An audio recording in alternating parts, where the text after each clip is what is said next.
Next panipuri power.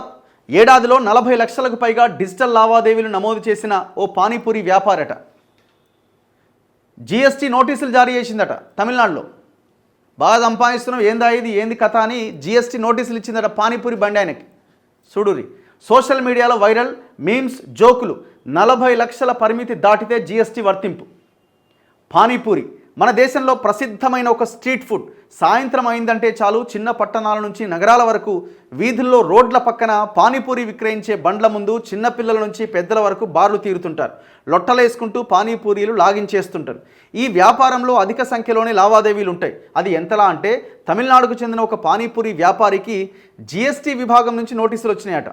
2023-24 ఆర్థిక సంవత్సరంలో PhonePe, razor పేల ద్వారా 40 లక్షలకు పైగా నగదు చెల్లింపులు జరిగినాయని సదరు వ్యాపారి జిఎస్టీ కింద నమోదు చేసుకోలేదని నోటీసులు జారీ చేసిందట.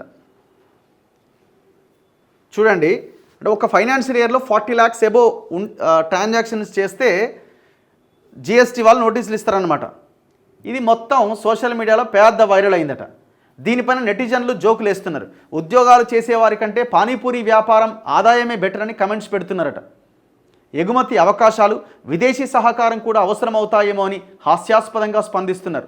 పానీపూరి అమ్మకందారులు వ్యాపార దిగ్గజాలుగా మారే అవకాశం ఉందంటూ మరికొందరు పోస్టులు పెడుతున్నారు.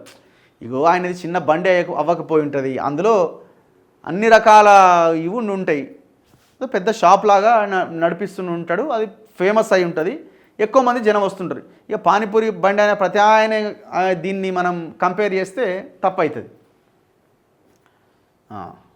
ఇట్లా మొత్తానికి బాగా సంపాదిస్తున్నట్టు ఈయన.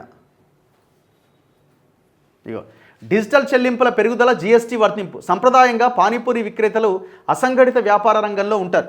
వీరికి పన్నులు ఉండవు. అయితే డిజిటల్ పేమెంట్లు విస్తృతంగా పెరిగిన నేపథ్యంలో చిన్న వ్యాపారాల్లో కూడా లక్షల రూపాయల మేర లావాదేవీలు జరుగుతున్నాయి. 40 లక్షల రెవెన్యూ పరిమితిని దాటేస్తున్నారు. ఇది జిఎస్టీ రిజిస్ట్రేషన్ను తప్పనిసరి చేస్తోంది. ఇదే వ్యాపారులకు జిఎస్టీ నోటీసులు వెళ్తున్న దాని వెనుక ముఖ్య కారణం. భారత్లో ప్రస్తుతం వీధి వ్యాపారుల వార్షిక టర్నోవర్ 40 లక్షలు దాటనంత వరకు వారికి సాధారణంగా జిఎస్టీ పరిధి నుంచి మినహాయింపు ఉంటుంది.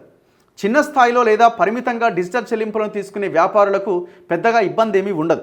లావాదేవీలు 40 లక్షలు దాటినా లేదా ఆదాయ పన్ను వార్షిక పరిమితిని అధిగమించిన వ్యాపారులు తప్పనిసరిగా జిఎస్టీ ఆదాయ పన్ను నిబంధనలకు అనుగుణంగా ఉండాలి. చిన్న పెద్ద అనే తేడా లేకుండా డిజిటల్ చెల్లింపుల వివరాలన్నీ పన్ను అధికారుల చేతుల్లో ఉంటున్నాయి. ప్రతి ట్రాన్సాక్షన్ రికార్డే కదా.